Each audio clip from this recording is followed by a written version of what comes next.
Meet George, a 68-year-old retired Navy veteran living in a small town near his grandchildren. George served his country with pride, but returning to civilian life has brought new challenges. He experienced mild hearing loss and has difficulty with bright lights and loud noises, sensory sensitivities that make in person appointments overwhelming. He also struggles to remember follow up instructions or all the details from his doctor's visits, leaving him anxious and uncertain about his care. George is deeply motivated to maintain his independence and manage his chronic diseases proactively. He wants to understand what his doctors are saying, remember what tests and medications are needed, and feel confident navigating a healthcare system that often seems rushed and impersonal. However, his sensory sensitivities and the pace of modern medical visits make it difficult for him to stay fully engaged during the appointment. He has heard about something called Gigabit Grandpa and Grandma, AI characters that can help people like him prepare for healthcare visits. He's curious. Could AI summarize his upcoming appointments, highlight the questions he should ask, and offer strategies to manage sensory triggers during the visit? Could it help him feel more in control rather than overwhelmed? This case highlights the potential for technology to bridge gaps for veterans, individuals with sensory sensitivities, and others who face unique barriers in healthcare. By the end of this episode, you will understand how thoughtful AI guidance can provide peace of mind, accessibility, and empowerment, ensuring that no patient, regardless of their age, experience, or sensory needs, feels left behind. Brad, I want to thank you for being here. Before we get into everything, I want you to talk directly to the person listening right now. What could shift in their life if they really take to heart what we're about to discuss? Man, thank you so much for allowing me to come on. Yeah, I think the shift that can happen with them is just an understanding that I hear so much that like I don't feel like I'm heard. I don't feel like I'm valued. I don't feel like I have a voice. And I think that's one of the biggest takeaways that they're going to get from this is to realize it doesn't matter, that your age, you are valued, you have a voice, and you're not being left behind. And that's one of the biggest whys that kind of brought this vision to pass. Beautifully said. Welcome to the Melanin Initiative. Here, we simplify medical information to language you can understand. We create a safe space to ask your questions and share a nursing perspective. If you're new here, I'm Dr. Kimberly Madison, a doctorally prepared nurse practitioner and one of your co-hosts, along with Alicia and Geraldine, who send their love in their absence. We're a health literacy podcast. When we say health literacy, we're talking about your ability to obtain information, to understand it, and then to use it to manage your health and advocate for others. We have two missions here. The first is to promote health literacy, which we'll be doing today. The second is to elevate the expertise of nurses, to bring awareness to all the diverse career opportunities in healthcare, which we're also doing today, and to let all our peers know all the different ways that they can leverage their expertise, both as clinicians, but also as entrepreneurs. If you haven't already, this is your exclusive invitation to subscribe. Give us a thumbs up, leave a comment or two, share this information with anyone who needs to get more familiar with AI. Every time you interact with our content like that, it shows the algorithm that this information is important. So that when people like George look for information like this, will show up higher in the search results. Remember, this show is for educational purposes only. The opinions expressed here, they're our opinions alone, not a representation of any of our affiliations. If you think you might be having a medical emergency, you seek medical attention and medical guidance from your healthcare provider. If you think you might be having a physical emergency, you can call 911. If you or someone you know might be having a mental health emergency, you can call 988 or text 741 741. Brad, welcome to the Melanin Initiative. So glad to be here. Yeah, I'm excited. I'm pumped. Before we get into our big story, tell us what led you to here. Led to the What, show. what led you here? What's Oh your yeah, story? yeah, How'd you get yeah. here? So it's interesting. I got on a group called the Execution Club, AI Execution Club, Yeah. with my good friend Cynthia, and your friend. And so I've known her for years. I call her CJ, right? Mhm. And so I just started putting some of the things that I do, in my business, uh, quite specifically what we're going to be talking about today. And I just happened to post a video, on there, some stuff I kind of been working with, creating, kind of seeing where it would go. And I posted it on there, and some people start responding, and then you responded like, hey, and I'd love to be able to have you on the podcast, and love the characters, and you explained about the health literacy, which is extremely important, not only in our country but our world. But once I heard that, I was like, man, I'm not saying no to that, right? It's just like it's just fun because I was in that moment, where I was like almost in that Genesis phase of the creation, and kind of like what could this do, in all of its entirety. So that's what I remember. It was just, hey, everything starts somewhere, right? Yeah. And so, what is your story? What brings you to even want to do any of this? Well, I've had a background I've been in working in full-time staff in churches for probably, man, it's probably going 30, 31 years. And so most of that has been in the production world, right? And so that is involving audio, video. I was actually, my story is kind of interesting. I was a worship leader for 18 years. So no, I'm not going to sing today. So, but but I did all that, and so I was kind of in that world, and so I got into more production, and then it kind of once I got in here in Jacksonville, started turning into more in technology, and then all of a sudden when I started seeing like AI things start happening, I was like, wow, what can I do? Because I got to that place, even in production, I was like, I'm 61, and some of these younger kids, in production, I'll be just a transparent. I was getting tired of playing with kids, right? I was just like, and so I was like, I don't know if I had the grace for this anymore. And so it just like, I just honestly just began to pray, and so some of this began to come out, and I saw it. I'm like, all of a sudden I just, it's like you have passion for something before and it just kind of waned after a while. And so with this, I was like, oh. And so as I always do, everything I've done, every position I've been in, I've never went to college for. I mean, I have a BA in theology. What does theology have to do with AI, right? So, So much. but and so, but I always had a passion ignited, and so it started out like, how can I use this to kind of build a business? And then all of a sudden, what I began to find out is I'm actually a teacher and mentor at heart, right? And so all of a sudden, I started a small group, like with teaching people AI technology. And so I got excited. It wasn't so excited for me. I got excited for the students, because now they're learning, and now I have students that are starting small businesses selling products, and everything based upon, and these are people like in this age group, right, that are learning. And so through all of that, and then, all of a sudden I begin to find out where is that one area I need to land.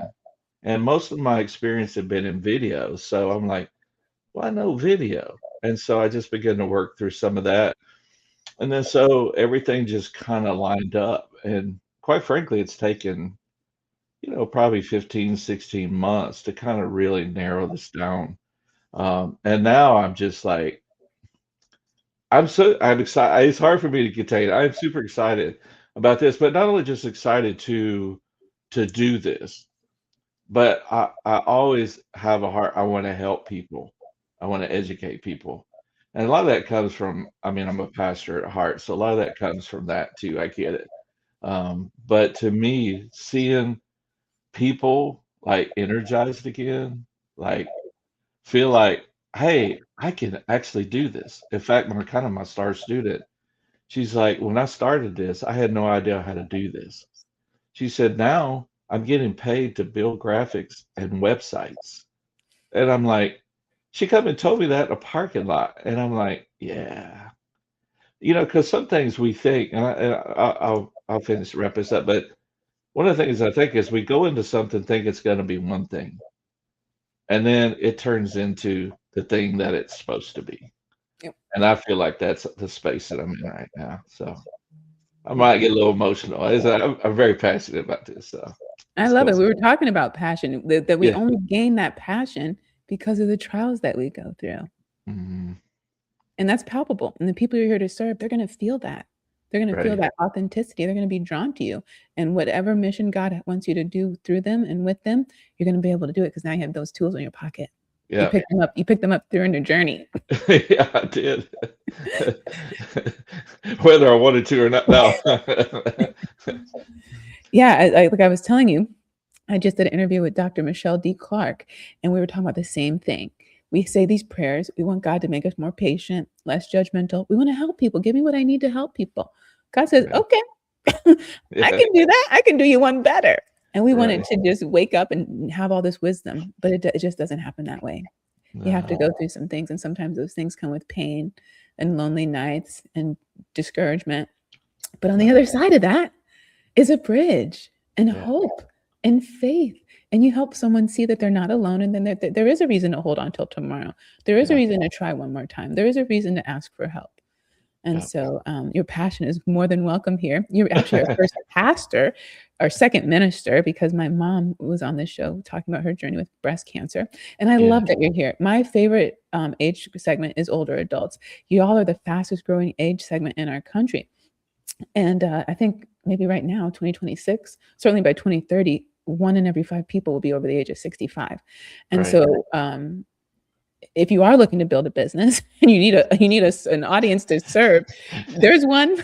And I even better, you're showing people in ministry, especially pastors in particular, you can do more than one thing, which is what we do Yeah. on this platform, sharing it with our clinical friends, our clinician friends. You can do more than one thing, right? Because Right. don't you even have like an AI ministry at your church? That's what you were talking about, the group that you're Yeah. teaching.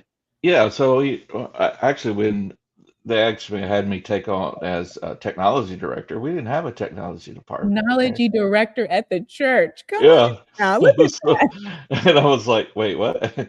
And so out of that, what happened is, and I think that that we can never underestimate the importance of connections, Yeah. because I could put 1,000 things on LinkedIn, right? And or Facebook or whatever else, but it's just connections. When people began to see and they were like, wait, what is this? What is this guy doing? So literally had people come and approach me in parking lot in a foyer, like, hey. And so all these things began to happen, and all the push that I was trying to do, right, all of a sudden people just began to come to me, and still are all the time. And but the thing is, in those connections, I think are so important, and none of those are by accident, right? They're there for a reason. So, but me coming into that technology, and now all of a sudden I'm like, wait, maybe I ought to start a small group. And so now, like, I have like 12 or 13, in the group. And one lady, I'll give a quick kind of story. Mhm. She came into the group. She works for the University of Florida, actually, not in Gainesville, but here locally. And she said, hey, I need help. My job all of a sudden is asking me to do Canva. And like, I have to do Canva apparently. I'm like, what? She goes, yeah, I got a lot of pressure. They say I have to do this. I said, well, get it. Let's go. Let's get in a group. Because the point of this group is not just to be to put stuff out there that I think you need. The Yeah. point is I'm supposed to help you so you can better yourself, right? Mhm. And so she got in the group. She's still in the group. She was in about a month, 5 weeks. She approached me a couple Sundays ago.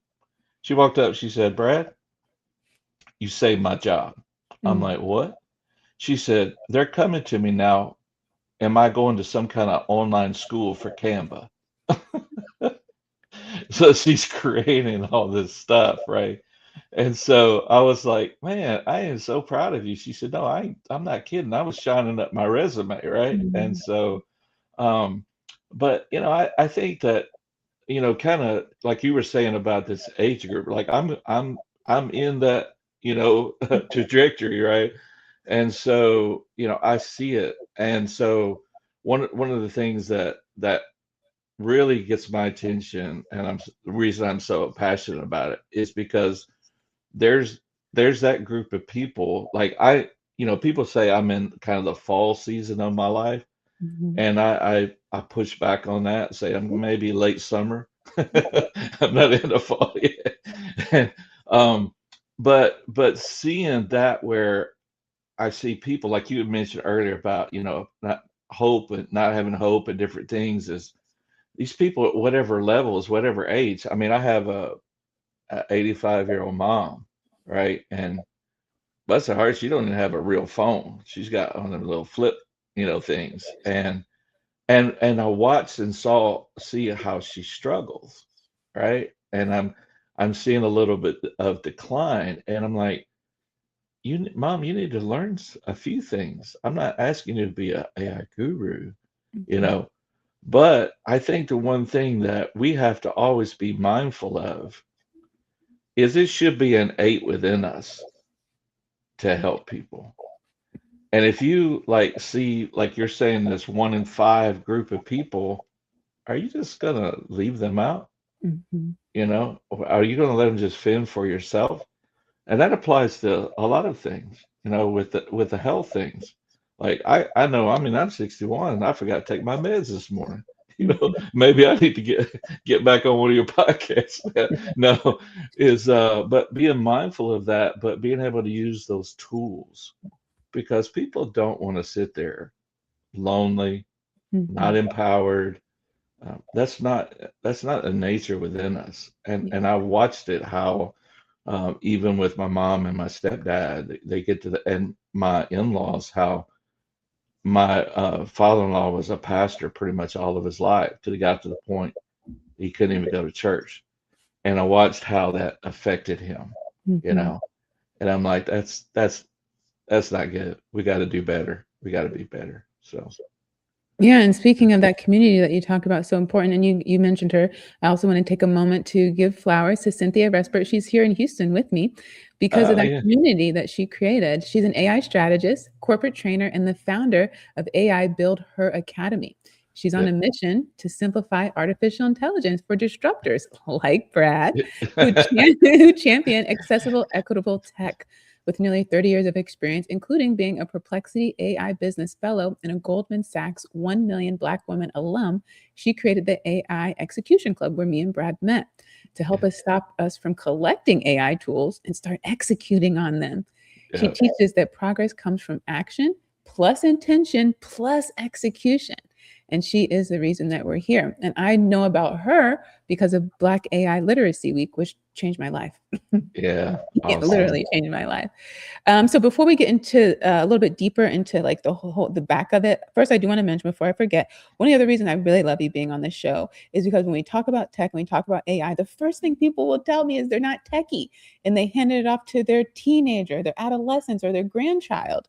Even entrepreneurs, when they're looking for help in the tech space, they're looking at the younger crowd. And look, and I started working very young, so I empathize with trying to make money very young and being told no all the time. Right. But also are older adults who have acquired decades of experience. Mhm. Maybe they are looking to save their job, or maybe they actually bring in enough and they're just trying to stay busy, keep their mind going, and they just want to stay challenged and continue to help and serve their community. And maybe they know quite a bit like Brad, or maybe they're at least willing to learn with you as you grow your business. And the two of you can do something really magical. And so this is a plug when you're looking to bring on your team members. Think about, me and my mom, we like to call you guys the retired adults. Think about you guys who have plenty of time on your hands, and you're bringing so much valuable expertise to whatever team you're serving in. And now you're going to help us learn how to leverage this AI, because it's just like the internet. If you don't use it, you will get left behind. How many people don't have an email? What are they doing today? Yep. It's really one of those things. And today we're going to show how valuable it can be when it comes to healthcare, which our older adults consume the bulk of that, Mhm. right? It's time, money, stress, and unavoidable outcomes. And so I love that you're here. We're going to do our quick little icebreaker. This just helps us to get to know you a little bit on the personal side. We're Mhm. going to use the Icky Guide questions. Do you know them? I've probably heard it before, but this is probably going to be a refresher. Yeah, shout out to Dr. Tariga. He's one of Okay. our alum too. He introduced this to me. And so these are questions that help, because so many people a lot of people who are on the internet right now listening or watching us, they're looking for something, Brad. Mhm. They're looking for purpose Mhm. and they don't know where to start. And so this is just one of many, many, many tools. But by using these questions, you can find your life's purpose by exploring 4 key areas to guide you that align with your passion, your skill, mission, and a profession for a very fulfilling life. These questions focus on joy, strengths, and what contributions you can make, problems that you can solve, and also pay your bills and find that unique intersection of meaning and action. And so while Brad's answering these questions, I want you to take the time and to reflect on how you would answer these questions. So, Brad, what do you love? What activities make you lose track of time? Oh man, now it used to be sports. Honestly, I was a big golfer. But what I love now is I stay when I'm not doing a full time, a full time job. I stay in AI because I'm always learning, even when I'm not having a finished product. I'm still learning what can this do? What capability does it have? How does it get better? Because I can't just stay, I got to continue to elevate.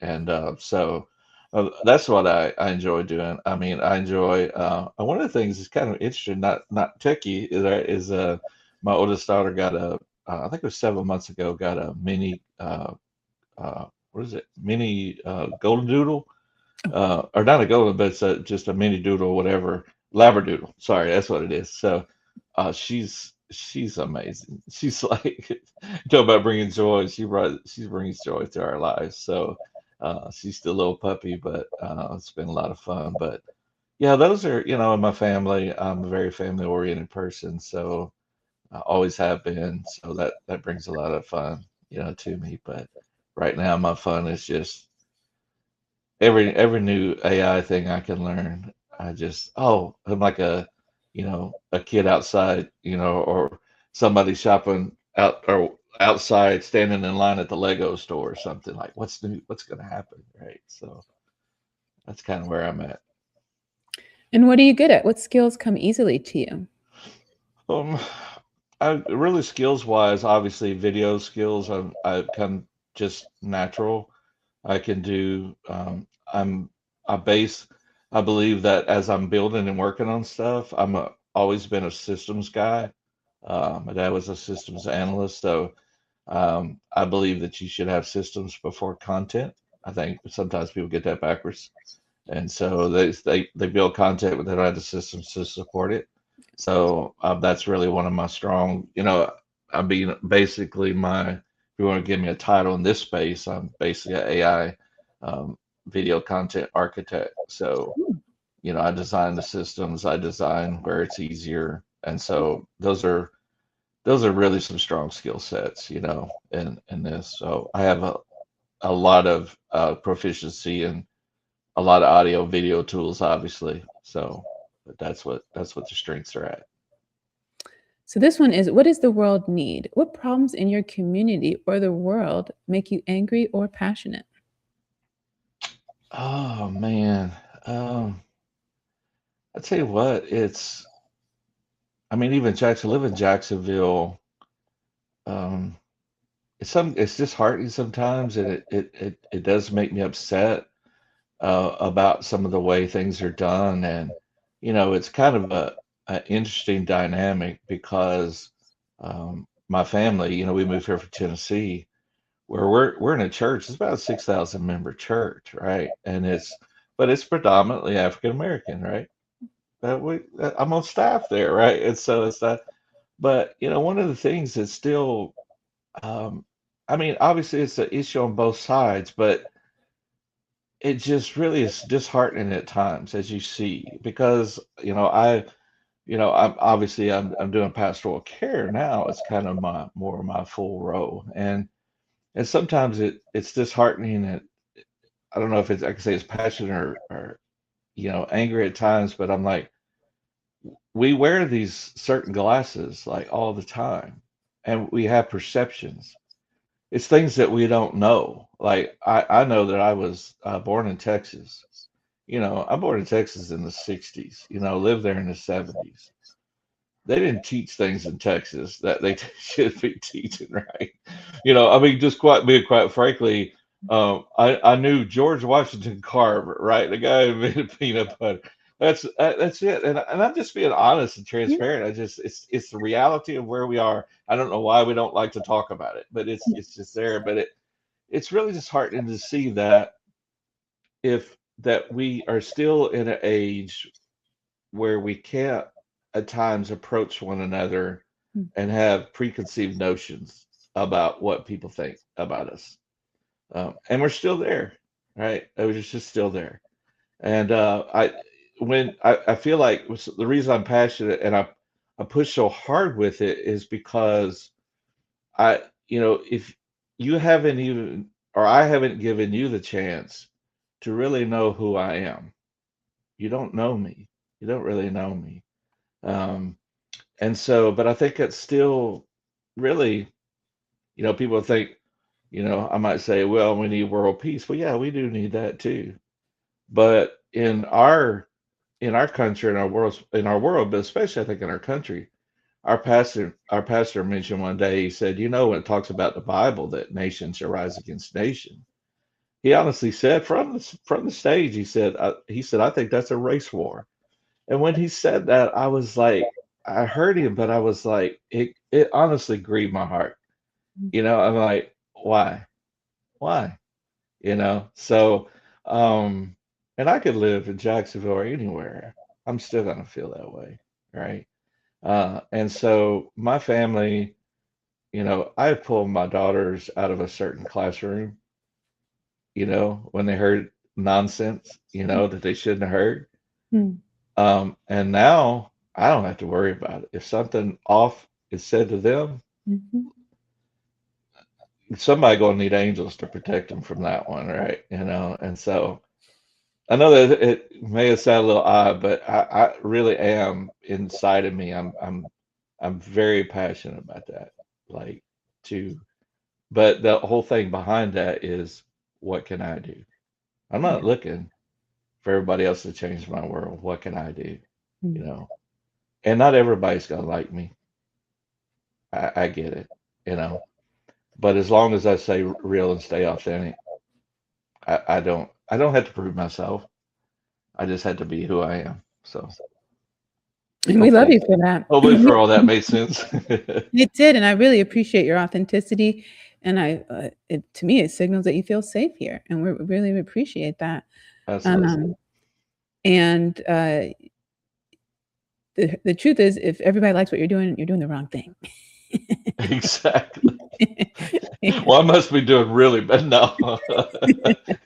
My wife, real quick, I'm sorry, I didn't mean to cut you off, but she sent me a thing the other day. Somebody did a teaching about how the oil comes out of you being pressed, and the more you press, the more the oil comes out. I'm like, well, shoot, I got an oil tanker, right? No, we Yeah, have. you have to keep from crying. Yeah, yeah, you can't stay in performance mode, man. It just won't work.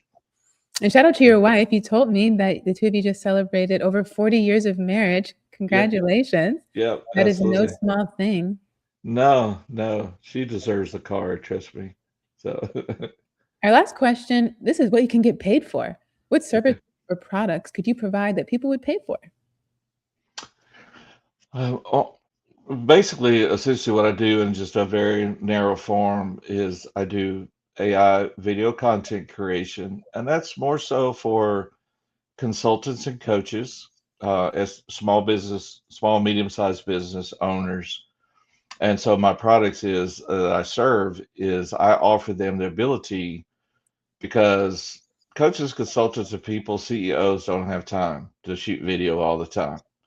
So what I work through now is I can actually get an image or just get a 2-minute video, and I create their personal avatars, digital twins, whatever you call them. This is actually real me. This is not my avatar, but so I create those, and so I can provide to them if they want 30 scripts a month, if they want, 4 a month, whatever that they are. So basically, they could do what they need to do and not worry about video content going to their social media platforms or their presentations, whatever. And so I know, my kind of backstage to it is I know that a video shoot could cost you $1,500 every time you go. Um, and mine is not even nowhere near that. And so, basically, I help people save time. I help them save 80% of their costs to be able to do it, and they get a very high quality product. I use avatars all the time, mine, on my platforms, and so, but that's basically the the gist of what I do. I'm actually building um, a websites right now for a local business, which is interesting. He knew nothing about AI. Didn't his son tell him about Chat GPT? And the two times I've met with him now, he's all of a sudden, hey, I can find out what I want on my website. So, but again, all of those type of things, again, did you see it? It always continually funnels back. Regardless of what I do as a business, I'm teaching and mentoring always. That's my true norm.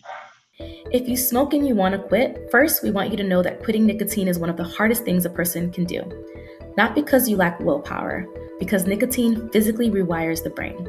This is not a character issue, this is a chemistry issue, and you do not have to do it alone. Here are your options: nicotine replacement therapy, patches, gum, lozenges, and inhalers reduces withdrawal symptoms by giving your body a lower, controlled dose of nicotine while you break the habit. They are available over the counter. Chantix is a prescription medication that reduces cravings and makes smoking less satisfying. It is one of the most effective cessation medications available. Bupropion is another prescription option that reduces cravings and is especially helpful for people who also experience depression. Counseling and behavioral support, whether in person, by phone, or through an app, significantly improve quit success rates when combined with medication.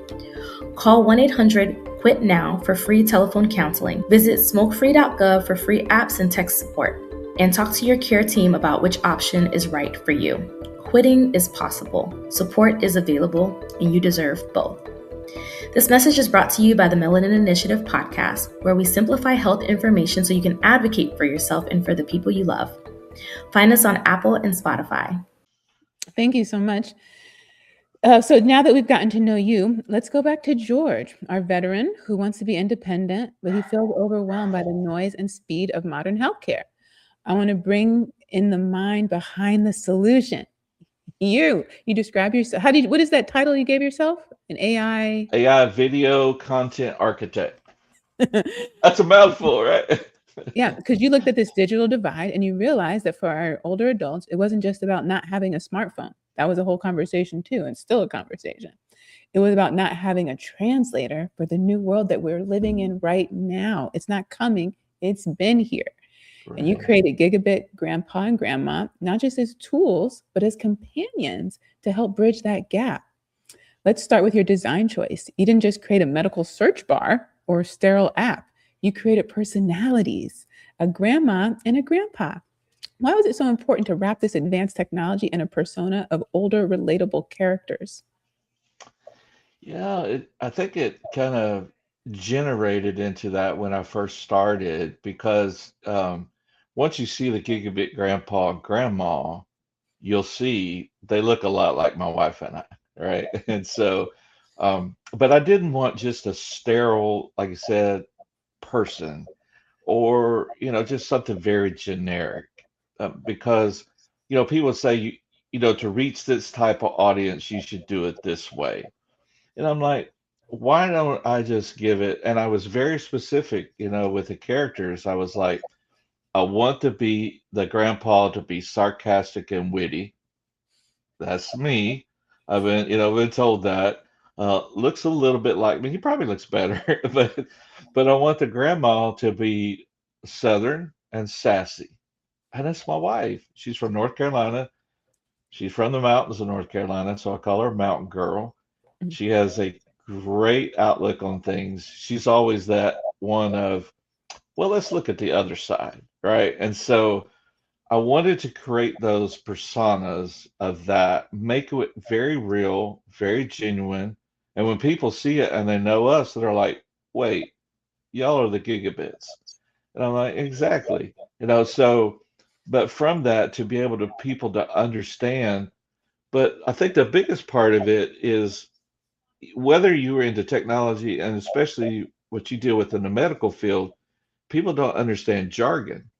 And when they hear something, Like when I hear my doctor say, "Hey, I'm going to prescribe for you this," I have no idea what that is. Or what does that do? You know? And so I don't know. And so if I'm trying to explain technology to our older folks and I use jargon that they don't understand, that's why in one of my episodes, the grandpa said something about things are in the cloud, and grandma comes back and said, "What do you mean, like a big puffy cloud?" And he comes back and says, "No, it's not like cotton candy." So automatically, you talked earlier about the bridge. Now all of a sudden you're bridging in the language that you're using because they don't understand cloud. They're like, "What is in the cloud? What does that mean?" So begin to break that down in smaller bites, 45, 60-second videos where people you begin to understand. So now instead of having barriers up, now people are kind of letting their barriers down. Like they start to lean in. And then once they lean in, like, oh, I'm actually going to learn how to use Siri. I'm actually going to learn how to, whatever. And like, so, and going back to that point too, is now I can ask GPT, I have a doctor's appointment Monday. They want to do this. Maybe I should have some kind of list I could bring them. Maybe symptoms. I don't even know how to explain it, but I could just do that. Say, hey, bring that list. And so just simple things like that. But I think sometimes if we're not careful, we'll bypass the simple things and it makes it difficult for people. Just make it simple. So that was kind of the whole shift to the personas. So Yeah, I like that you mentioned barrier. What psychological barrier were you trying to break down? I think a lot of it's just the psychological of is fear, Mhm. just the fear of it and fear of and the people being scared. Mhm. Um, watching this is going to sound funny, but watching too much Fox News or some of these Mhm. news media channels of propagating fear about AI and Elon Musk is going to take over the world and everything. Because especially in that generation, I hear that a lot. They believe a lot of what they see, and they don't going back to stuff that could go into health and medical. They don't have a steady, good balanced diet, right? So they hear things, and that causes fear. And so that media has a lot more time than I do. So now I've got to work towards finding out how I can break that barrier of fear down to something that they can relate to, that they don't know me. And I know that happens a lot, also in the medical field. Somebody says, "Hey, I'm going to do a CAT scan on your head." Well, that don't sound great, right? Right offhand. What does that mean? So I think a lot of that is just really breaking past that fear. And again, I think it goes back to when people trust you and they know you and they know you're authentic, they stop letting that propagation, affect them. Mhm. Yeah, and so you mentioned fear, and that could be something that George is feeling. So he had those sensory sensitivities and hearing loss, that chaotic environment in his NP, PA, or MD's office, and it often causes him to shut down. In addition to all that information that we're sharing in a very short period of time, how specifically can a tool like Gigabit, like the Gigabits, act as a buffer or a rehearsal space for someone like George before he even steps into the clinic? Yeah, for hearing. Yeah, I think that a lot of times we base our decisions, our opinions based upon past and what we've heard. Um, when it's hearing things, immediately our mind to go to, oh no, what's happening? The worst case scenario type situation. Maybe it just needs to be where we go get our ears water picked, or however we're going to get stuff out of our ears. We just don't know with that. So being able to understand, I think that, with especially with AI. Now, one thing we have to understand about AI is you still gotta do some fact checking on AI. You know, it's not always. I would not get a medical diagnosis or anything like that, completely off AI. But I think with things like that is being able to prepare before they go, right? Like having that list, or like, okay, these are some of the things that I'm experiencing. I can't hear volume very well. I can't hear enunciation of people's words very well. What are the top common things that it could be, you know? And so, because a lot of times if I go into that clinic and I don't know anything, I'm gonna be fearful, and I'm not gonna know, you know, psychologically what's gonna happen. I'm walking in thinking it's gonna be the worst case. And a lot of times it's because we even do that from generation to generation.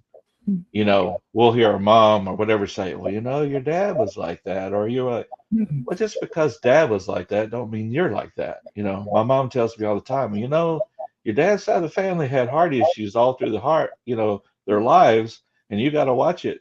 And I keep having a reminder, like, Mom, the last time I had a heart cath, he didn't even waste no time. He was like, there's nothing going on. There's nothing wrong with your heart. But I still tell her, and then, you know, 6 months later, you better check your heart, you know. So, but I think just having some of those tools, you know, to be able to walk into that situation and to realize we can have that, you know, and not ask one of our family members, you know, that might be in the worst medical, you know, shape of their life. Why are you asking, you know, advice from them? You don't go ask financial advice from a broke person. You know, why would you do that? Mm-hmm. And so, but I think it's what I see in a lot of these, what I'm even doing with the gigabits is preparing them, you know, for that situation. Mm-hmm. How do you describe AI?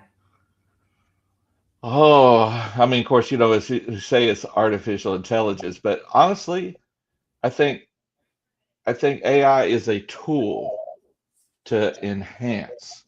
It's Mhm. not meant to be the all in all. It's not meant to um, replace our mind. It's, you know, it is a tool. I think what we have to be careful of is we don't get it in reverse. And again, some of that's really some of the fear that's being propagated too. People are going to lose their jobs. You know, it's going to, you know, Terminator is going to come to pass. You know, Skynet is here. Mm. And so a lot of that is propagated through the media and different things. And so, but AI to me is meant to enhance. It's our world. It's advanced. It's still advanced. You know, we're not the Jetsons yet. You know, but I don't know, it might be close. Mhm. But the AI is just meant to be there for a tool to me. And I think part of that is if you have, it's just like anything else, a good tool in the hands of the wrong person is dangerous, Mm. right? I think we always have to be mindful and careful that we just don't say, here's AI, Mm. because you have to you have to treat it wisely. You know, you have to do it wisely. You know, like the Bible says, is wise as serpents and harmless as doves. You have to be wise with it. So Yes, thank you so much for that. You said something I was going to point out. It'll come back to me on the topic of. Oh, that's what let the audience know. You are going to meet the Gigabits during this interview. I forgot to say that yeah. they're going to get their own interview right after we get to know talk to Brad a little bit more. I like the fear question a little bit more. So I want you to speak directly to those who are skeptical about trusting the health questions with AI specifically.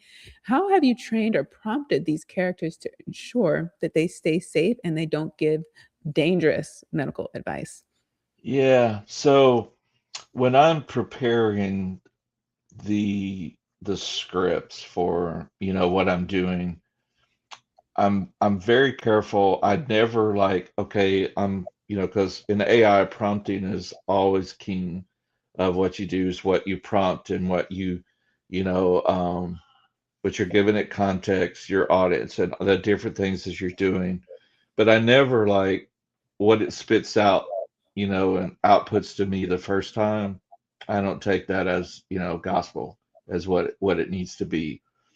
I'm taking and fact checking that, because if I'm asking a question, especially a medical question, or I'm going to answer that with the gigabits, um, I have to be very careful.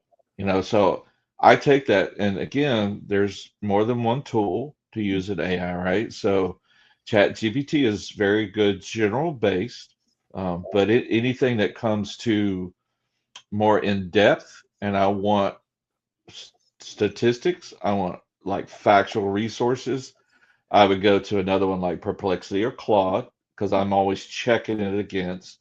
And so I will put that information more than likely in Perplexity and roll it through and see what Perplexity says about it. And sometimes it'll come back and, push back against that, because it's pulling from actual resources, like factual resources, not just hearsay. And so I do that because I want to make sure. I think we have, I think we have an obligation, especially if we're educating people, to give them, we always talk about, at our churches, what are the facts, that we give them the facts, and if it's, explaining jargon or whatever. So I'm very careful of that, and as I'm kind of creating those. But one of the things, for me, for the gigabits, what I did is I actually created a custom chat GPT for me, for my script writing. And so I took all the resources from Claude and Perplexity and made them my knowledge files and told it the instructions and all that. So now it knows, don't get funny on me, right? You need to pull from this information. And then so when I input the prompt, it gives me, and I still check it. It gives me fairly accurate information. So you threw out a lot of words: Claude, ChatGPT, Perplexity, and you said you're searching and checking. For some people, they're like, "Well, I can just keep using Google. It's been working for me just fine." So what's your pitch there for them on the difference between Google and an AI tool? Yeah, I mean, Google has gotten since AI came out, Google's kind of in a sense like, oh, that's a bad name. We're doing a Google search. But quite frankly, AI has been built into Google for a minute. And so, and I just know I did a post on it today. Google now has AI built into the email. And Mhm. so that's another thing. But I think that, Google, I mean, of course, I'm a big fan of Google, and I use, I was throwing out Perplexity and Claude. I use Gemini, because Gemini is another large language model, LLM. I know I'm using words, but that we use, because naming off the Perplexity and Claude. So I would say, honestly, I think it's just like anything else. Some people you have to use. I describe it like a tool belt. Some people you can use a screwdriver, but some people you might need to use a hammer. Some people I think it's the tool that best fits them. I have a lady, that the one that my star student, she said, "Well, can I use Copilot?" I said, "Use Copilot. That's fine." So Mhm. I think it's the tool that you would be comfortable with, but not just comfortable with, but are you willing to stretch yourself a little bit? Are you willing to learn a little bit more to improve things? So um, I just let them. I mean, they're all, especially Google now. And here I'm going to say this, and I'm going to say this on the Melanin podcast, right? Is that Google is going to win the AI race, most Okay. definitely. You heard it here, Yep. folks. Yep, you heard it here. They're going to pass OpenAI and all of them. Mm, Google's going to win the AI race because they have the most money for one, but mm. they are doing things right. So yeah. All right, from a trusted source. Not from Silicon Valley. Yeah. For the person who still doesn't get it, they're using a chat GPT like an advanced search. What are they missing out on?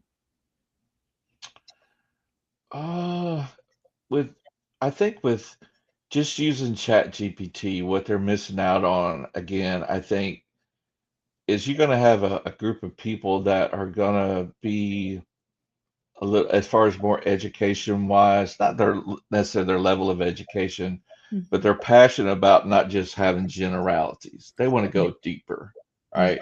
And so I think for that person to want to go deeper, they want to go into some of those other language models that are more designed for that. You wouldn't go into Perplexity and like ask it basic questions. It's not good. I mean, it'll answer them, but it's almost like, if I could use an example as if I'm going to walk up into Harvard and ask them the very simple question, they might answer it, but they'd be like, why are you asking that? Why is that? And so I think that, again, if you're comfortable with that, but if you're a person that wants to learn more, like go deeper, you've had your life has been about improving yourself, like if you wanted to go and get your master's or doctorate or whatever, want to improve yourself in life. I think some of those would be more appropriate. And again, it's like I do in my AI small group. What do you want it to do? That's the first thing I ask them. What do you want to do? Do you want to help you at work? Do you want to start a home business? And so again, that kind of goes back to my systems. Systems before I teach you the tools, right? So because if you want to do the one lady wanted to start a YouTube channel, well, that's very specific. So now I don't go get that screwdriver. I go get the hammer, but I create the systems to be able to or to use the tools. But why do you want to do a YouTube channel? Do you want to do a YouTube channel just because you want to do a YouTube channel? Or like you said earlier, what are you passionate about? People ask me that all the time. What is my purpose in life? And I ask them two questions. What makes you mad or what makes you cry? There's your passion. There's your purpose. The Very lady that's the lady that started um, Mothers Against Mad Mothers Against Drunk Driving. Yeah. Her son was killed by a drunk driver. That made her mad. Yes, exactly. Yep. And I love that you gave the examples earlier on how George could prepare for his visit. You gave some really clear examples. And what you're doing is you're just empowering him, right? So he can have a better conversation with us, the clinician, because what we know is our time is limited. And what patients don't recognize is that insurance dictates how long that visit can be. And so you're going to talk. I need to talk. We need to talk again. And before you know it, the visit's over. And so the more you come prepared, the better we can use that time together. Because if you tell me I have abdominal pain, I'm already thinking of 100 problems. Yeah. Even I don't have time to think about all the problems. So when you come more prepared, we can really focus on what that visit can be. It can summarize the visit for you when you're done. So when your daughter, who lives half of the country away, asks you about that appointment that you had on Monday with the podiatrist, you can tell me more than they said everything was fine. Everything can't be fine all the time. No, because everything's fine all the time. It's never fine. Yeah. And so that's what I love about what you're doing. And so from a user experience standpoint, technology, and especially with AI, you even brought this up yourself, it can feel elitist, right? If you don't have the newest iPhone, if you're not techie, but with AI, it's the great equalizer of our time. It doesn't matter where you were born, who your family is, how many years of experience you have, because it's accessible to everyone. And even though AI has been around since the 1940s or 50s, depending on who you're talking to, what we're talking about really right now is that generative AI. The way we're utilizing it right now. So in some ways, it's still early, and those of us who are on the bandwagon are still considered early adopters. So a lot of the work we're doing right now is education. This is what it is. Like, that's literally what we're doing is education. But then people are taking it further. But you're not behind yet. And that's why we're taking the time to do this episode. You are still not behind. And I love that you talk about making money. There is a YouTube channel called Business Insider. And I don't know why, but they've been showing on my algorithm older adults in the retirement decades who cannot stop working because they failed to have financial literacy. Just like health literacy, we don't get it at home, but yet we have all this responsibility, both with our finances and our healthcare. So even though there are professionals out there, you're still the one that's liable for everything. All the decisions are still on you. So you have to get education. And they talked about how they didn't properly plan. And now they're 80 years old, forced to do Uber. forced. They don't have insurance. They don't have a family. They don't have a retirement. They don't have savings. They're afraid to invest. And so what you're showing them is there's an opportunity here. And it's not too late. No. Yeah, I love it. Yeah. No, not even, some of the things even that I actually talked to my oldest daughter yesterday is a lot of the tech tools and things that you can do, you call it a side hustle, whatever you want to call Yeah. it. But you don't have to have a lot of tech background. You just have to be aware, what do people need and what are they willing to pay for it, right? And because people don't want to do email marketing, maybe they don't want to do their social media. No one does. There- No one wants to do yeah, it. you don't have time for it. You're trying to run a business, you're trying to make Exactly. things happen. And so you either have one or two choices. You're going to pay people an exorbitant amount of money to Mhm. make that happen, or you're not going to do anything. So right now, the gentleman I'm building two websites. I'll eventually build his Facebook pages. He has been in business 30 years doing properties and has never had a website or social media. He's been doing it off a sign next to his offices. And I was like, he said, I started seeing a decline Mm, in my properties. I'm 25% vacancy right now. mm, So I realized, he said, and my son said, you need to do something. mhm. And so what did he do? He's like, made a contact. My partner I work with, he was doing some work for him. The man was building another house, and he's like, maybe I need to do a website. So never had any website. And he's got a nonprofit. That's the first one I built for him. He provides housing for people. We went live at about 4 o'clock Eastern time this afternoon. People don't even know he's out there yet. 47 page visits already, and people don't even know he's live yet. So now just from that, it was something he didn't know what he didn't know. Mhm. Yeah. And sometimes, like you were talking about earlier, people like podiatrists or whatever, they don't know they're in a difficult situation until they're there, and Mm, then they're like, now what? So he's in a situation. I'm getting ready to lose money if I don't shift, if I mhm. don't do something. And other people are going to lose money. People can lose on their health if they don't make that shift, right? And so, but being able to do, it's like I told my daughter, I said, you could run someone's social media for a month and make $1,200, all using Easy. AI. Very easy. As huh? Yeah. But again, for older adults, you don't have to have.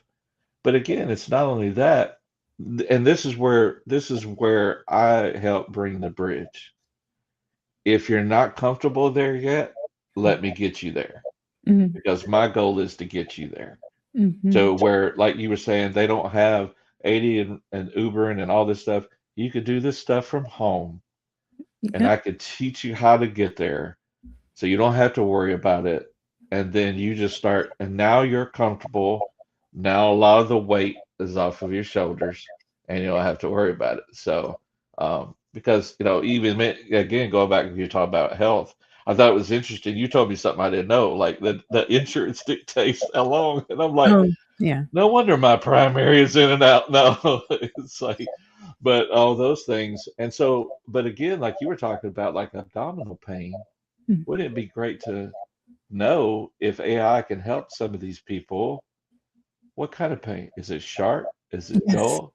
And that Yes. the questions were asked, right? It's like, how long has it been going on? Because, like you said, now you have 25 things you think, and now it's 100, Yeah. and we're trying to diagnose. But what about having all that information? You're just like handing off, and now we can Mhm. cut to the chase, Yes. right? And get the help, that we Exactly. need. Mhm. Yes, that's beautifully put. Oh, I should write things down when I'm thinking them. No, This happened to me a lot at the beginning of the show. it's But okay. yes, the money part, because especially as we get older, we know people are falling, they're breaking their hips. they have strokes. They lose one side of their body. They can't drive. So going to an office, driving Uber, it's out of the question. But with AI, and if you haven't gone to visit the website, just go visit the website. It's very simple. It's not filled with a lot of things. It's a very simple. You can just put first thing, who are you, Chat GPT? Tell me about you. Teach me how to use you. That's the brilliant part. You don't have to Yeah. have any background. You just need to know how to type in what you want to do. Hey, I don't know how to use Claude. Teach me how to use Claude, and Right. it will teach you. That's your tutor. The thing you want to know how to use, it can teach it to you. Yeah. So when it comes to the gigabits, how accessible are they? Does someone need to be a tech wizard to talk to gigabit grandma, or is it designed for the person who still has a flip phone mentality? Oh, it's man, it's a great question. For as far as the gigabits, I think it's probably a little bit in between, quite Mm, frankly, with that, to be able to understand, because now the technology is getting uh, so good that you can actually have a character, a clone, like you were just talking about, talking to ChatGPT. Now I can create an avatar, a character that I can literally interact with and ask questions and not just even have to type.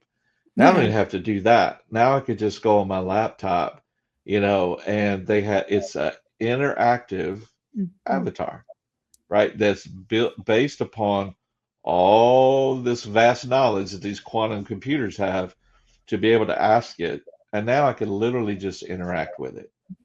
And so it's taken the difficult pieces out of the mix, because even if you could just get a smartphone, you just, ask Siri, remind me when to take my medicine, Yes. remind me I have uh, a doctor's appointment because, Gigabit grandpa may have forgotten something and grandma's having to say, hey, don't forget to tell Siri to, whatever. Um, it's a lot easier, but still, I think where my passionate heart is I think it's really interesting how we've talked a lot, seemed like a lot about the bridge because that's where I see the intersection of where I am is Mm, to be able to, they don't know what they don't know, but to mm, be able to be that bridge with AI and technology to that ever growing group of people. Because what we're going to have is we're going to have somewhat, and probably already there, have somewhat of a crisis on our hands, of people out there that don't know don't know what they can do and fearful of it. And what it causes is ever is cause frustration with that other group of people, right? Like, why don't you know that? mm, Well, mm, because we've not been part of that generation, and if you don't teach me, you don't pass it down, or you don't teach me, how am I supposed to know? You know? mm. And you have to be open to learning and believe you can still learn, the Yeah, old dog, new trick, that whole thing. I love that you brought up the audio feature because you can go in there and type. You can dictate. You can say what you want and see the text appear. And you can also have the audio, which is wonderful because no matter how old you are, we have people who can't use their hands. Maybe they're paralyzed. hmm Maybe they have some kind of range of motion abnormality that they can't reach their hands up. Maybe they have carpal tunnel neuropathy that they can't type, they can't see. There's so many things that limit someone's ability to interact with technology. And now right. when you can use just your voice, it just opens up the world to so many people. And the fact that you can use a lot of these tools for free, that's what I'm saying. It's the Yeah, equalizer. All yeah, those reasons that you said before you couldn't do something, you didn't have access, that's gone away. That's why yeah, we're so passionate about it. yeah, yeah, absolutely. And so a lot of what we've done here is talk about advocacy, self-advocacy in particular. And one of our missions here is to show nurses and clinicians the diverse opportunities in the industry, which you've done a beautiful job of. You're working at that intersection of compassion and code. What is Mhm. your vision for the future of patient advocacy? Do you see a world where every senior older adult has a digital companion like this in their pocket during appointments? Oh yeah, yeah. I mean, and honestly, the way it's progressing now, I don't think we're that far. I Yeah. really don't. Because we look back, 20, 30, 40 years ago, the way technology was progressing with the progression of AI, it's not monthly or weekly, it's daily and hourly that things are progressing Yes. so fast. And I think, on the other side of that too is we have to be very careful that we keep a good balance of it. But I don't think that we're really that far away. Mhm. But again, I think that all of us that, when I say all of us, there's a group of people that need to be aware. Um, like we talk about when we teach kids to be aware of our surroundings. Be aware of your surroundings. I think humanity as a whole could do a better job of that, being aware of the surroundings of the people around us and don't take for granted. Like you said, with someone being able to reach out, we don't know they have neuropathy. You know why? Because we don't know them. We're not aware of our surroundings and our neighbors like we used to. I always use the example. I actually used this at a homegoing one time. Remember the day when we used to have front porches? Mhm. There was a reason why we had front porches, but now we build decks on the back because we don't want people to engage. Mhm. What happened to the days when we had neighbors where we could meet on the front porch? So I Mhm. think we all, there's innate in us needs to be an ability to be aware of those around us, regardless. Yeah, and I With love that. And you brought up the point about community because you said AI is moving fast, and so that can Mhm. be intimidating for people. There's new tools coming out every day, and that's why that community is so important. The one that we're in, the AI Execution Club, because I can't learn everything all by myself. Right. It would have taken me more months to learn about the gigabits. But here, in a quick 5-minute exchange, you've caught me up to speed. Yeah. And now we're able to both achieve our mission together, just like Right. that, because of that community. When I have a question, I don't have to Google my life away. I don't have to go watch 100 YouTube videos to get it. To get it, Right. you're right Right. there. I just ask you Yeah. because it can get overwhelming, right? Yeah. And that's something that we do talk about, like tech mental health, right? So that you Mhm. don't get overwhelmed, so you don't feel like you have to chase every new thing. So that is a real thing. And what you're doing is fascinating. You're literally coding empathy into the system.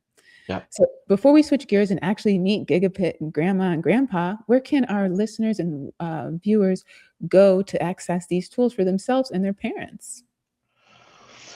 Um, there.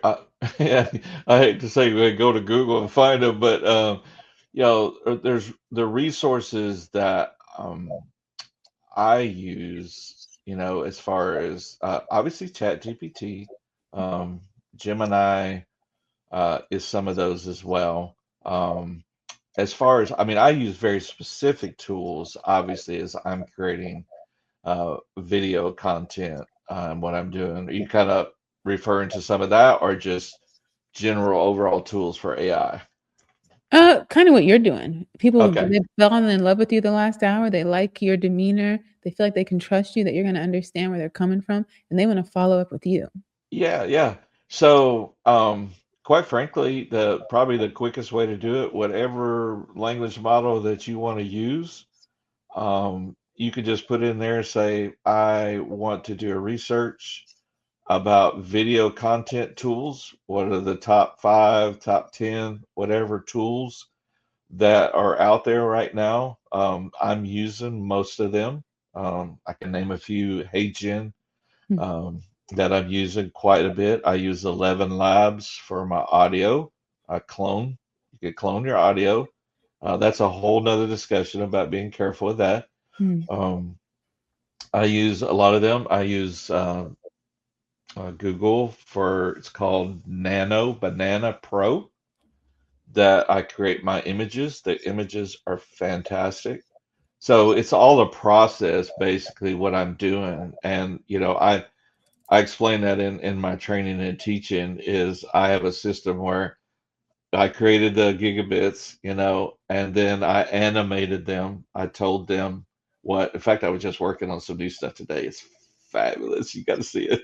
Uh, but I animate them. I basically put in my, chat GPT or whatever. I want them to do this. I want you to give me a script.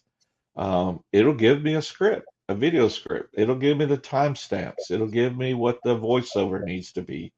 And I'll put it all in there and then I'll finalize it out for the complete video.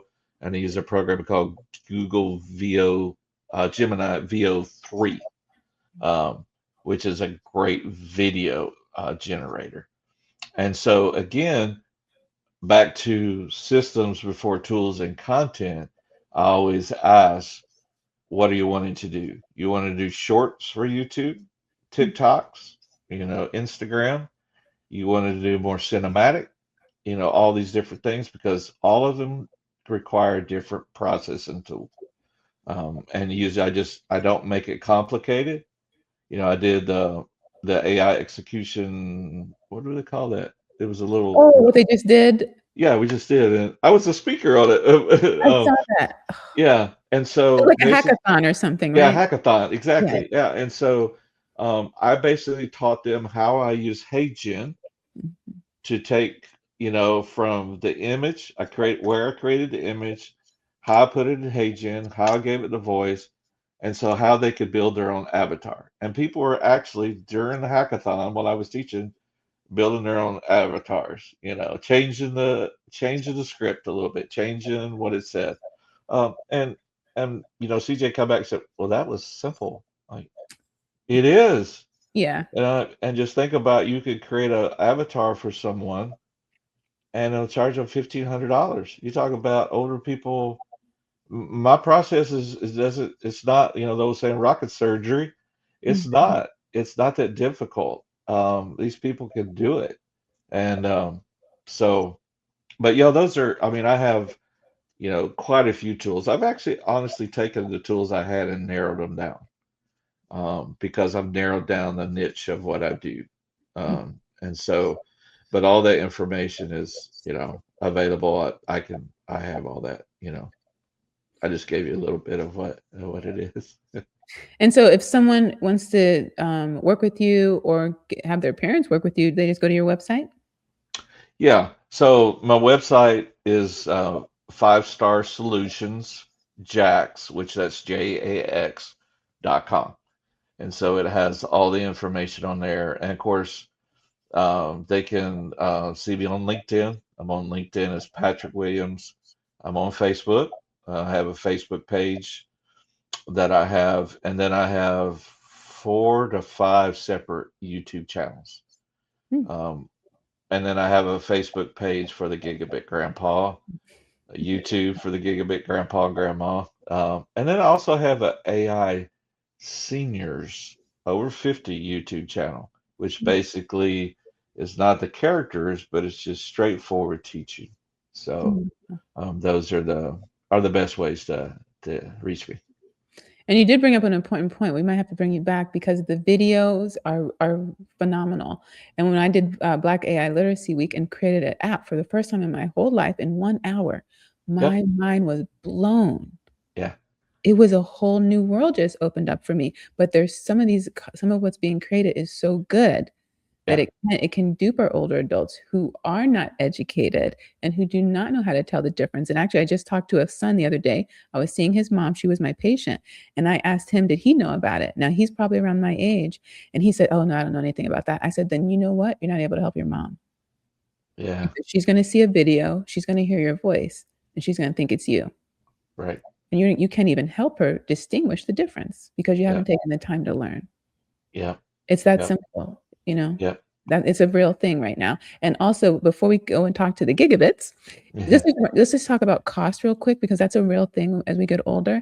If we are retired, we have a fixed income, and when it comes to tech, it's all expensive. Hmm. So let's address that barrier before we go ahead and talk to the gigabits. Yeah. Yeah. As far as like the tools of what I use, I can give it a pretty quick snapshot of what I use on a daily or monthly basis. One of the tools I use, people can go to it, is our program is called Galaxy.ai. It has 3,000 tools, right? That's instead of paying extra for Google, the Nano Banana Pro, it's inside of there. Image generators, 11 labs. A lot of these are in there. It's $15 a month is Hmm. all. It's very cheap. And so, but overall, with all the tools I use, people probably think it's $1,000 to $2,000 a month for my Mhm. tools. It's about $100 to $110 a month is all I'm paying. Whole different world. It's a whole different world now. Yeah. And if I could tell them that the one website that I just finished, actually today, it went live today, I invested a total, because I use AI, I invested a total, all the revisions in an hour, and it was $1,200 for the one website. And Compare if that you, compare that to other methods. that's a $10,000 website if you have to do it somebody else. Yeah. And it's But more than an again, hour. yeah, exactly. So, but if you're saying like again, it's not heavy tech. If you can type into AI, you can tell it what you want. Or if you have a website that you like, you just type it in there. I want the context of my website to look like this. And now you have an 80% skeleton sitting in front of you to finish. Who's not, who could spend an hour? I mean, it's insane. And people say, well, it's because, you're real techie. I didn't have to be real techie to do that. I was surprised how easy it was, Yeah. you know. We're all surprised how easy it is. Right? Literally, we're all surprised. And that's why we're even more surprised that there's so many people who are still on the outside. Yeah, And that's why we're having this conversation. absolutely. Yeah. Yeah. Well, we're going to head on over and talk to the Gigabits, and we'll be Awesome. and we'll bring you back in at the end. All right, it's time to finally bring Gigabit Grandpa and Grandma to the stage. Gigabit Grandpa, welcome to the Melanin Initiative podcast. Thank you for participating in our rapid fire question segment. We know you're busy, so let's just jump right in. As you know, many older adults feel nervous or unprepared for healthcare visits.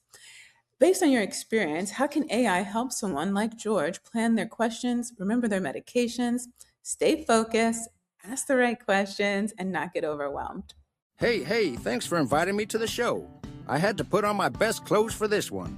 Sitting with a nurse practitioner, it feels like they've got 10 minutes to cover 30 minutes of info. My hearing isn't perfect, and I don't want to nod along just to get out the door.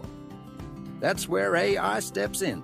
It listens while the NP explains my meds, then spits out a simple summary. None of the medical jargon. It also nudges me with the questions I'd planned.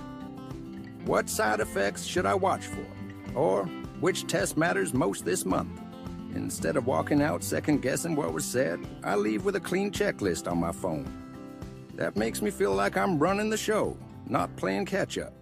I couldn't agree more. There's so much information exchanged during a visit, so much to follow up on that it's very easy to get overwhelmed. And we want to avoid that feeling of playing catch up, especially when wasting time is not an option. Gigabit Grandma, we're so excited you could also join us. Curious, what advice do you have for our older adults after the visit? So, after seeing their healthcare provider, how can AI help someone keep track of the instructions, medications, and follow up appointments so nothing is forgotten? First of all, thanks for having us on the podcast. I might have been a little late. I was having to get my hair did. After the visit with my physician associate, the hardest part isn't sitting in the office. It's remembering everything once we're back home. That's where AI is such a blessing. It takes the instructions from the visit and turns them into a simple, step-by-step list we can actually follow. No digging through papers or wondering, what did they say about this pill? AI reminds me when to take my medications, which lab work is due, and even pops up gentle nudges about my next appointment. It's like having a friendly assistant who never forgets and makes sure nothing slips through the cracks. That way, I can focus on living my life, not stressing about what I might have missed. That was a great list of examples. And just like you want to stay focused, as a clinician, we also want to be able to focus more on our conversation with you than documenting. And now there are so many AI tools that allow us to do just that. Now, Gigabit Grandpa, for someone who has never used AI, can you explain in simple words what AI is and how it's different from using Google. All right, let me break it down. Think of Google like the world's biggest library. You ask it a question, and it hands you a stack of books and says, "Here you go, dig through these." AI is more like a smart friend sitting next to you. You ask the same question, and instead of handing you piles of stuff, it actually reads the books for you, pulls out the answers, and explains it in plain English. So the difference? Google gives you links. AI gives you answers. Google is search. AI is conversation. And for folks like me who don't want to spend hours clicking around, AI feels a whole lot more like a helper than a homework assignment. I love how you explained that, and you made it very simple. Google gives you links and AI gives you answers. And as Brad discussed, answers that you then have to go and fact check. Now, speaking of that conversation that you were talking about, what are prompts in AI and how can older adults use them to get helpful information for their health? Prompts are just the words or questions you type in to tell AI what you need. Think of it like giving directions to a helpful friend. The clearer you are, the better the answer you'll get back. For older adults, prompts can be as simple as, "Explain my blood pressure medicine in plain English." "Remind me what foods are good for lowering cholesterol." "Help me make a list of questions to ask my doctor about my knee pain." You don't need fancy tech talk. Just write it like you'd say it out loud. The AI will turn that prompt into advice, reminders, or even a simple checklist. It's not about being perfect. It's about asking for help in your own words and letting the AI do the heavy lifting. The heavy lifting, I like how you frame that. Healthcare visits can have so much stress associated with them. As the patient, you're already doing a lot of heavy lifting. Like having a free tool like AI can help reduce some of that overwhelm for you and your family. Now, let's talk about what worries a lot of people, and for good reason: safety and privacy. Some people worry about sharing health information with technology. What simple steps can they take to stay safe and protect their privacy? I get it. When I went to see my nurse practitioner the other day, handing over your health info to some computer can feel a little sketchy. But here's the deal. You don't have to share your whole life story for AI to be useful. Keep it simple. First, never type in things like your social security number, full address, or insurance ID. That's like leaving your wallet on a park bench. Second, use secure apps that are made for healthcare, not just random websites you stumble on. And third, if you're worried, keep your prompts general. Instead of saying, "I, George Smith, take this exact prescription," just ask, "What are the common side effects of blood pressure meds?" Think of it like talking to a neighbor. You'll share that your back hurts, but you're not handing them your bank account. Same goes for AI. Share just enough to get help, but keep the sensitive stuff locked up tight. That was very good advice.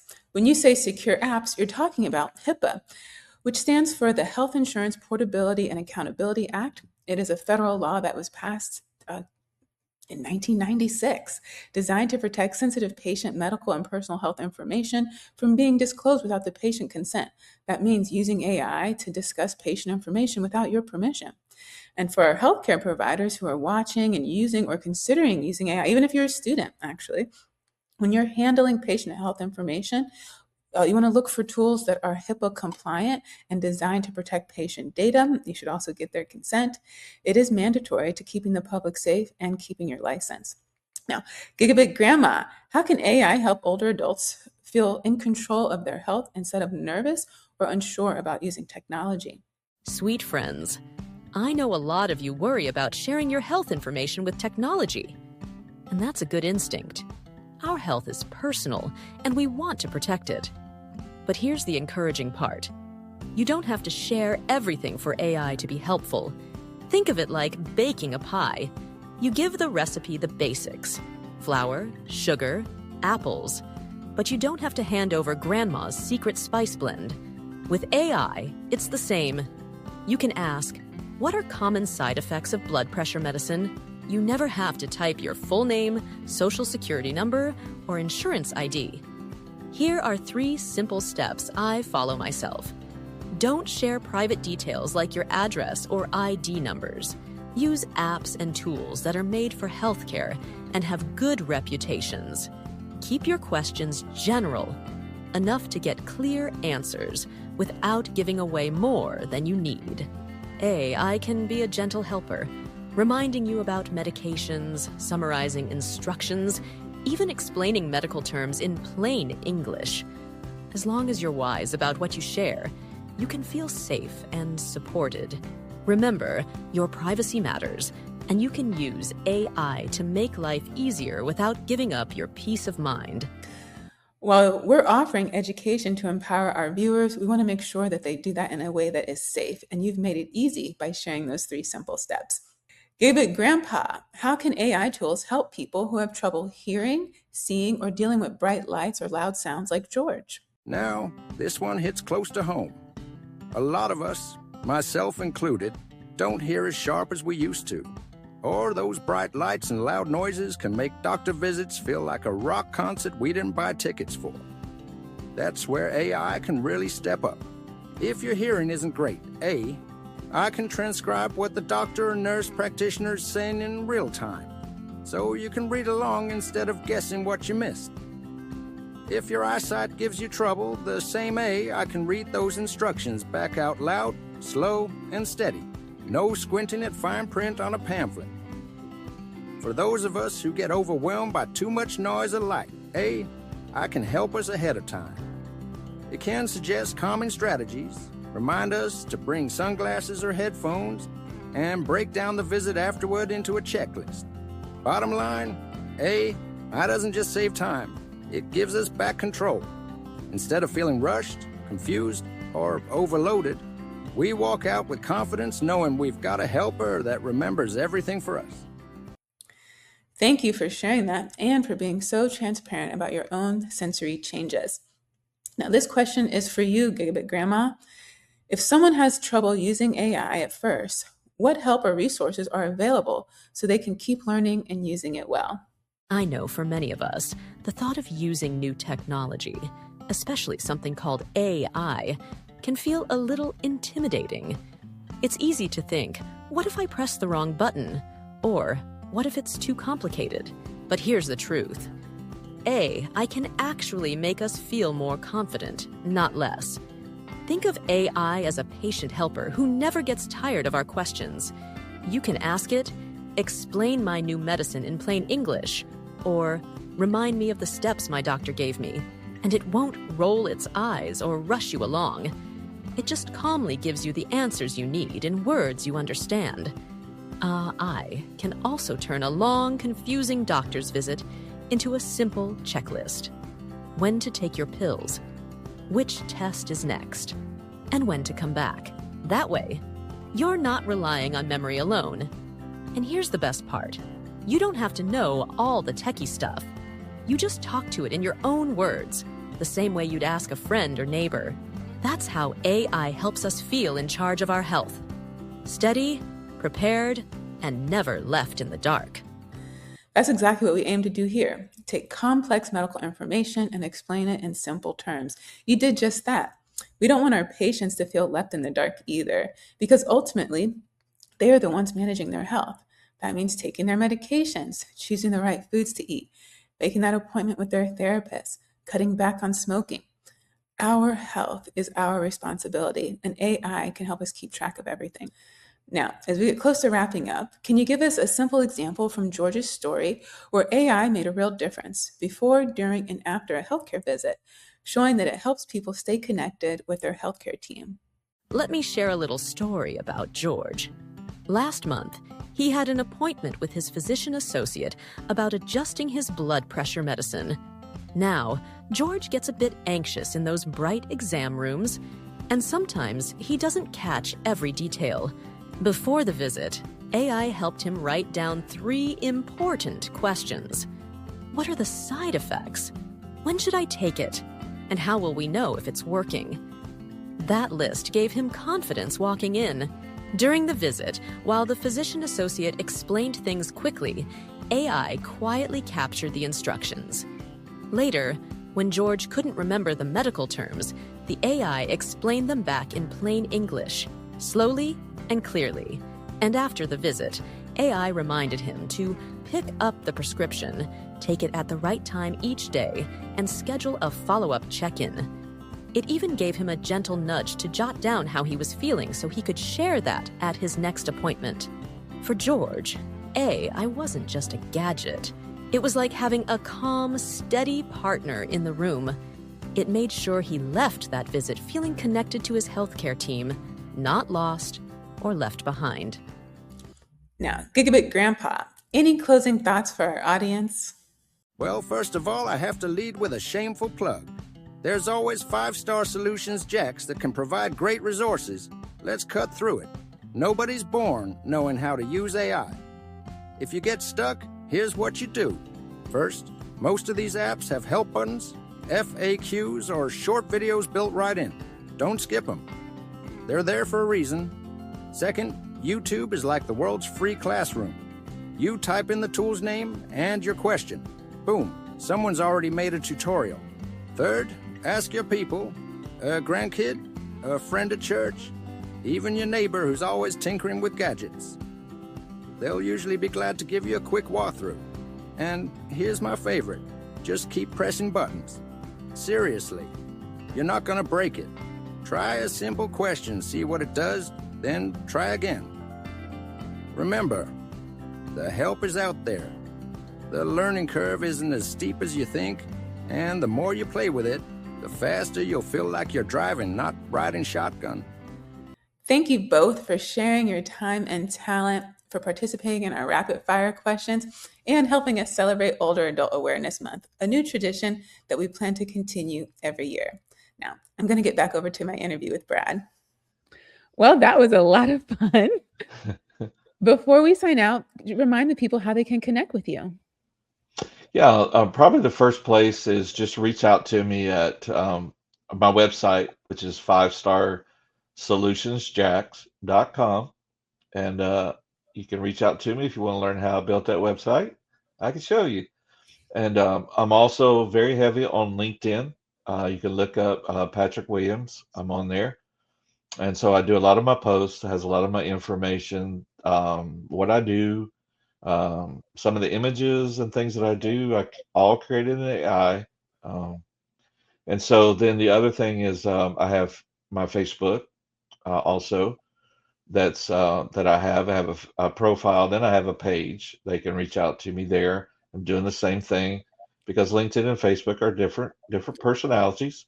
Most of the older generation is probably going to sit there on Facebook, and so I have that. And then I also have a few YouTube channels: the Gigabit Grandpa, AI for seniors over 50, and then I also have one that's called AI.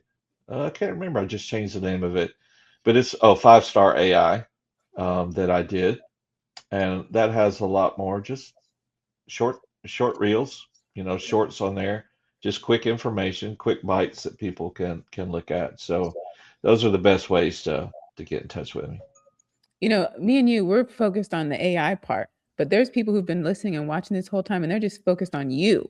All this, what you're saying and doing at your age, they're blown away by that because Yeah. there's people who are 25 and 29 talking about their life is over. Yeah. We hear them. Yeah. So if your life is over at 29, Yeah. there's no hope for you, Brad. Yeah, I know, right? You know? I'm just gonna sit in my rocking chair, Yeah. Yeah. And we are talking about older adults, but our younger population has the same problem: accessibility, cost, fear, Yep. education. And so that's why this thing is really the greatest equalizer of our time. Any last words for the audience before I do my closeout? Man, I don't know. I just say I enjoy this thoroughly, and it a part of it is seeing things like this because I know there's people do things all over the world, but I'm so thankful for these opportunities, and I'm thankful for what you guys are doing. Been kind of following and watching some of y'all's episodes and kind of checking it out, and it's just important, And if I could speak to that, we talk about people that are younger. you got to find why this is important. You got to find your why. Just stop it. It's not that bad. You can choose. I could choose to just, I'm 61. Why do I want to do this? Yeah. I don't just want to do it because I want to be a business owner, because I want to make money. Mhm. It's because what I'm doing is I'm fulfilling out who I am. Yeah. Again, I'm going back to a teacher mentor. Because I can only be happy and successful as how I'm wired. And I'm Mhm. wired this way. And I think a lot of, like especially our younger ones, they don't even know why and how they're wired. Yeah. But a lot of times they can just ask that person closest to them, and they'll tell them, "You're wired this way," because I think we get so tunneled in all of our different things. Um, we don't we don't even know who we are anymore. Mhm. But I'm thankful for opportunities like this, and then people begin to see it's important. All Yeah. this other nonsense that people are getting involved in, as they were saying, is garbage in, garbage out. If Mm. you'll take this good stuff in, it's a seed that's being planted, you know. And that's one thing I taught my daughter. She's a production director at our church now. Is I built that team on one thing. You can always grow something in good soil, no matter what it is. You can Mm. grow it. It'll make it happen. So yeah. Quit complaining about a dirty soul. Get busy. That's my command to the younger ones. No. So Mhm. Yeah. Well, thank you. This was very delightful, and I know you opened up a lot of people's eyes, and I know we've given them some actionable steps and tools, and broken down that fear. That's actually, if we do one thing with this conversation, someone absolutely. just gets curious and says, "You know what? Let me just go check this website out." Yeah. That's all we want, right? Yeah. That's Take that it. first step. Yeah. And one of the biggest lessons we learned today was that wrapping complex technology in a familiar, non threatening face isn't just a gimmick, it's psychology, right? Whatever we think is our reality. And by lowering, and especially as we get older, we become more isolated, we become more fearful when our hearing goes down, when our memory starts to decrease. Sometimes we're not aware that those changes are taking place. So that fear is a very real thing. Mhm. And by lowering the threat level of new technology, we lower the cortisol and the anxiety. As we get older, we're more likely to have anxiety and depression because we're the oldest in our family. All our friends are dying. We're losing our job. We're losing our identity. The world is changing at a very rapid pace. So depression and anxiety are very real in our older adults. But so is building businesses and having dreams and falling in love and getting married. Life doesn't stop. Right. The brain is able to retain information so much better when that anxiety and cortisol go down. And hopefully, we've been able to do that for you today. For patients like George, the familiarity is the bridge to access. We thank you all for joining us. And we want to thank George and all of our veterans who wanted to stay independent, but felt like the healthcare system was moving too fast and too loud to keep up. And through our conversation with Brad and the Gigabits, we've seen that technology doesn't have to be a barrier, it's your solution. By using tools like the Gigabits, you can filter out all the noise, organize your medication list, and walk into that next appointment with your nurse practitioner or PA like a partner, because that's what you are, rather than a passenger or a victim. So, to recap, we wanted to show you how to use AI safely, how to prepare effectively for your provider visits, and how to reclaim your power in any exam room. Whether you're 25 or 85, you have the right to understand your health. A massive thank you to Brad for his innovation, to Gigabit Grandpa and Grandma for showing us the empathy and algorithm that empathy and algorithms can work together. You can find all the links that we talked about today in the description box. If you haven't already, you still have time to subscribe, like, and share this content. Every time you interact with our platform like that, when people like George are looking for information like this, we'll show up higher in the search results. At the time of this recording, we release new videos every Saturday at 8 a.m. Eastern on YouTube and LinkedIn, and we drop the audio at 5 a.m. on all your favorite podcast apps. So our night shift friends can be the first to get something and not the last. We thank you all for watching, and we'll see you next time.